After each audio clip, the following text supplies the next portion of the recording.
결과는 앞으로 어떤 행동을 더 빈번하게 혹은 반대로 덜 일어나게 하는 사건을 말합니다. 그래서 긍정적인 결과는 앞으로 이와 같은 행동이 반복될 가능성을 증가시켜 주는 것을 뜻한다면요.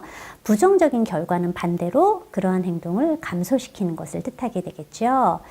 그래서 긍정적인 결과로는 아이가 규칙을 지키도록 보상을 제공한다거나 혹은 앞으로 보다 긍정적인 행동을 하도록 격려나 칭찬을 해주는 게 대표적인 예라고 할 수 있습니다. 앞서 배운 칭찬 그리고 긍정적인 메시지가 모두 긍정적인 결과에 해당이 되는 거겠죠. 만일 아이가 말하기 전에, 그러니까 자기가 발표를 하기 전에 손을 들었다면 지수야, 말하기 전에 손을 들라는 선생님의 말을 기억했구나, 정말 기특하구나, 이렇게 말해주게 되면 아이는 뭔가 보상을 받았다라고 느껴서 다음에도 이와 같은 행동을 더 많이 하려고 할 것입니다. 반대로 부정적인 결과는요, 대표적인 게 바로 처벌이에요. 그래서 문제 행동을 줄일 때 사용하는 건데요. 이러한 처벌은 순간적으로 말을 잘 듣게 하는 데는 효과가 있지만 우리가 독재적인 양육 태도에서도 알아본 것처럼 처벌은 장기적으로는 도덕성 발달을 낮은 단계에 머물게 하고요. 점점 커가면서 말을 안 듣게 만드는 부작용이 있어요. 그래서 이러한 특히 우리가 알고 있는 신체적인 처벌 같은 거 이런 게 바로 이런 대표적인 부작용을 가져오는 비효과적인 처벌이라고 할 수 있겠죠. 반면에 자기조절 능력을 발달시켜서 도덕적인 내면화를 돕는 효과적인 처벌도 있는데요. 이러한 효과적인 처벌을 우리는 제지하는 결과라고 부릅니다. 그래서 우리가 처벌이라고 얘기할 때는 흔히 우리가 알고 있는 독재적인 방식의 강압적인 신체적 이런 처벌들을 얘기할 거고요. 제지하는 결과가 바로 효과적인 처벌이다. 이렇게 이해하시면 될 것 같네요. 그래서 처벌과 제지하는 결과의 차이를 조금 더 살펴보면요. 처벌은 아이를 때리거나 소리를 지르거나 혹은 창피 주는 식의 아이에게 고통을 줘서 교훈을 얻게 하는 방법이라고 할 수 있고요.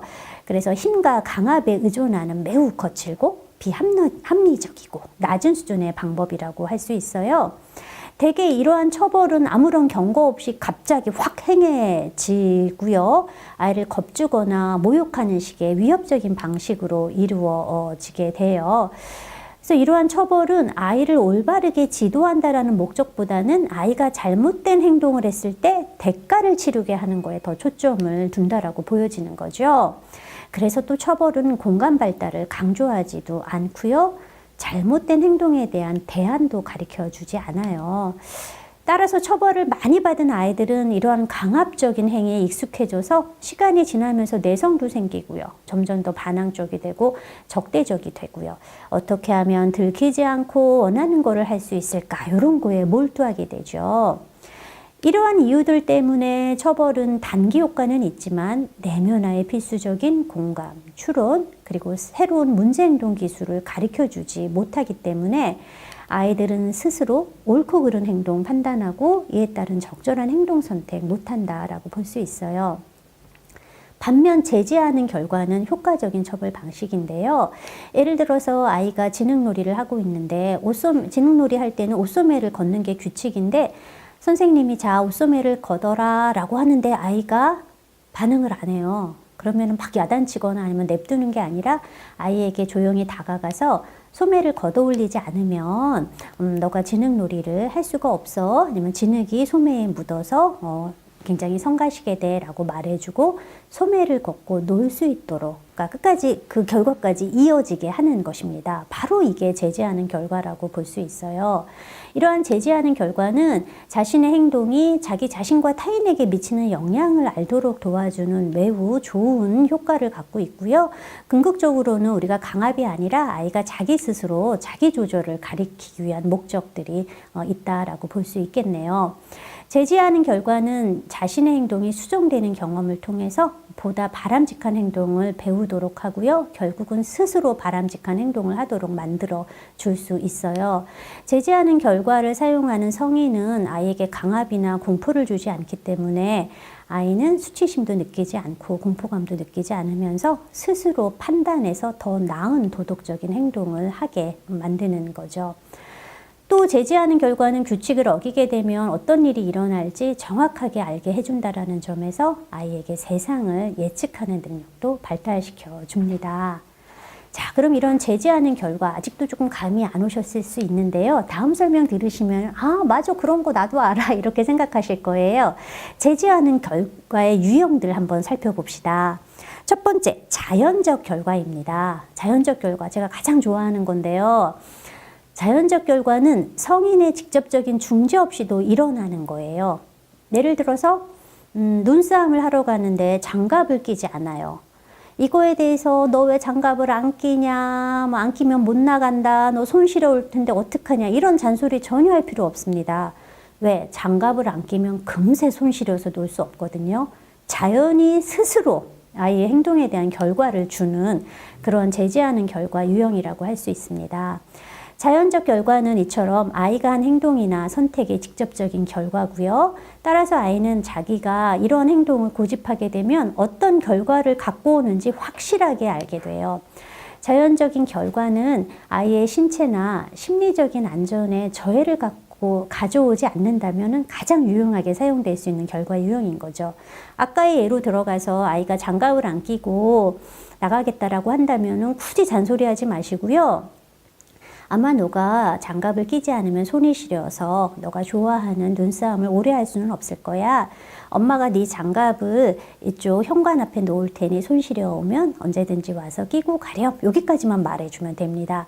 한번 이런 경험을 하게 되면은 아이는 그래, 내가 눈싸움 할 때 장갑 안 끼면 정말 못 놀아 라는 거 스스로 터득하면서 다음에는 알아서 엄마 장갑 줘 이렇게 말하게 될 거거든요. 두 번째는 이제 논리적인 결과가 있을 수 있어요. 이거는 아이의 어떤 잘못된 행동과 제재하는 결과가 서로 논리적으로 연관성이 있다라고 해서 이름 붙여진 거예요. 예를 들어서 아이가 책상에 낙서를 해요. 이럴 때 뭐 번개 같으면 참 좋겠지만 그런 자연적인 결과는 없거든요.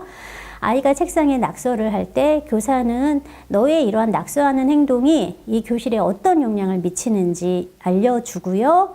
그리고 논리적인 결과를 제공해 줍니다. 예를 들어서 아이가 책상을 깨끗하게 지우는데 필요한 것들을 주게 되는 거죠.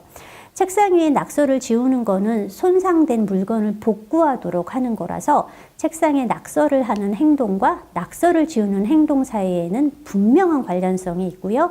그래서 논리적인 결과라고 우리는 부릅니다. 논리적인 결과에는 대략 3가지의 형태가 있어요. 첫 번째는 연습이에요.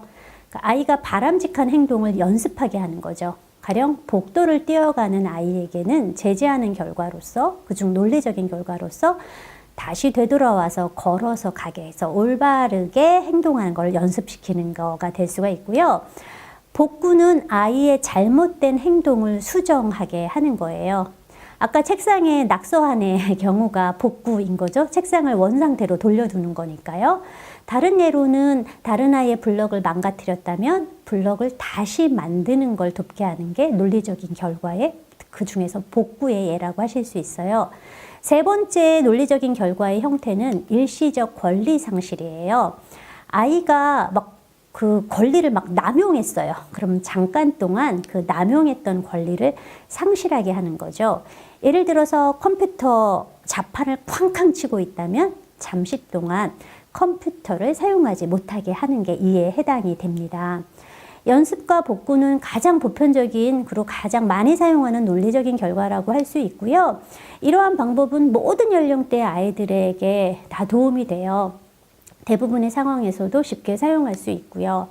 아이들이 커가면서는 일시적인 권리 상실과 같은 조금 더 추상적인 사고나 참을성을 요하는 이러한 논리적인 결과로 우리가 이어지게 되는 거죠. 그런데 문제는요, 자연적인 결과나 논리적인 결과를 사용할 수 없는 상황도 있어요. 가령 아이가 양치를 안 하려고 해요. 자연적인 결과로 그냥 양치를 안 하게 냅둘 수도 없고요. 양치 안 하는 거와 관련돼서 관련 있는 어떤 결과를 만들어내기도 힘들어요. 이럴 경우에는 성인이 아이의 잘못된 행동에 대해서 성인이 만든 결과를 제공을 하게 되는 것이다 라고 볼 수 있어요. 양치질을 안 했다면 아이에게 좋아하는 텔레비전 프로그램을 보지 못하게 하는 그런 결과를 그냥 만들어내는 거죠. 사실 양치질과 그 텔레비전 안 보는 건 아무 상관이 없지만 아이가 규칙 위반을 했을 때 관계 있는 그러한 논리적인 결과를 우리가 유추해낼 수 없을 때는 성인이 이렇게 규칙 위반과 관련 없는 벌칙을 제공하게 되는 것이다 라고 보시면 되세요. 아이들도 관련이 없는 결과는 사실은 그닥 좋아하진 않기 때문에 우리가 논리적인 결과를 사용하려고 할 때는 첫 번째 자연적인 결과로 해결할 수 있는가, 그게 안 되면 논리적인 결과 사용하는 거고, 그것도 없을 경우에는 우리가 이런 관련 없는 결과를 사용하신다라고 보시면 될 것 같아요. 그래서 각 유형 중 어느 것을 언제 사용할지 결정하는 게 굉장히 중요하겠죠. 그럼 제지하는 결과는 어떠한 절차를 거쳐서 시행을 하나? 이제껏 우리가 이제 배웠던 거 활용하셔야 돼요. 지난 시간에 개인적 메시지 우리 배웠잖아요. 제지하는 결과를 시행할 때 1단계는 바로 개인적 메시지를 사용을 하는 거예요. 그 다음에 이렇게 아이에게 감정도 읽어주고 너가 미치는 행동이 타인에게 어떠한 정서와 영향을 미치는지도 알려주고, 아이가 행동해야 될 규칙 혹은 대안도 알려줬어요. 그런데 애가 그거를 안 지켜요. 2단계가 바로 경고를 해주는 거예요. 경고했는데도 아이가 행동을 따르지 않을 경우에 3단계 시행하기로 가는 거죠. 예를 한번 들어봅시다. 아이들이 선생님, 진태가 지금 화장실에서 사건 쳐요. 라고 그래 선생님이 화장실로 가봤어요. 근데 진태가 변기 속에 휴지를 막 계속 쑤셔놓고 있는 거를 이제 발견한 거죠. 화장실 바닥에는 휴지가 여기저기 떨어져 있고, 아이는 선생님이 자신을 지켜보고 있다는 것도 모르면서 계속 그 행동을 해요. 그럼 우리 1단계 개인적 메시지 사용합니다. 교사가 진태에게 빨리빨리 다가가서 일단 진태가 휴지를 변기 안에 넣으려는 손을 얼른 잡아야 해요. 계속 넣게 하면 안 되니까요. 진태야, 변기 속에 휴지를 넣는 게 재미있나 보구나. 반영해 주죠. 하지만 휴지를 그렇게 넣으면 변기가 막혀버리게 될까봐 걱정이 되는구나. 어른의, 그리고 아이가 잘못된 행동을 하는 거에 대한 정서 얘기해 주고요.